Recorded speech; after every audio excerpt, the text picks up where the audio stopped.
దైవ మర్మములు డిసెంబర్ 17. సహోదరుడు భక్త సింగ్ గారి అనుభవంలో దేవుడు ఆయనకు బయలుపరిచిన మర్మములను అనుదినము పంచుకొనుట. ఆ దినములైన తరువాత నేను వారితో చేయబోవు నిబంధన ఇదే: నా ధర్మ విధులను వారి హృదయమునందుంచి వారి మనస్సు మీద వాటిని వ్రాయుదును అని చెప్పిన తరువాత వారి పాపములను వారి అక్రమములను ఇకను ఎన్నటికీ జ్ఞాపకము చేసుకొనను అని ప్రభువు చెప్పుచున్నాడు. హెబ్రీ 10:16-17. 7వ నిబంధన. ఈ నిబంధనను దేవుడు విశ్వాసితో చేసెను.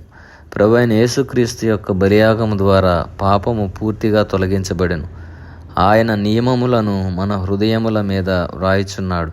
ఒక వ్యక్తి ఎంత అజ్ఞాని అయినను దేవుడు అతనికి దైవిక విషయములను గూర్చిన జ్ఞానమును అనుగ్రహించును. అయితే ఆయన అనగా సత్యస్వరూపి అయిన ఆత్మ వచ్చినప్పుడు మిమ్మును సర్వసత్యములోనికి నడిపించును. ఆయన తనంతట తానే ఏమీ బోధింపక వేటిని వినునో వాటిని బోధించి సంభవింపబోవు సంగతులను మీకు తెలియజేయను. ఆయన నా వాటిలోనివి తీసుకొని మీకు తెలియజేయను గనుక నన్ను మహిమపరచును. యోహాను 16:13-14. హెబ్రీ, గ్రీకు భాషలు రాకపోయినప్పటికీ సామాన్యమైన విశ్వాసము మనము కలిగి ఉండిన ఎడల పరిశుద్ధ ఆత్మయే మనకు సమస్తమును బోధించును. మనము దేవునికి లోబడి ఆయన నడుపుదలను ఎరిగిన ఎడల పరలోక మర్మములు మనకు వెల్లడియగును.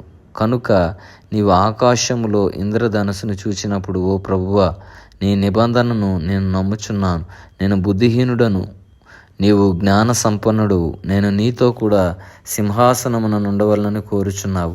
నీ నిబంధనను నెరవేర్చుము అని ప్రార్థించుము.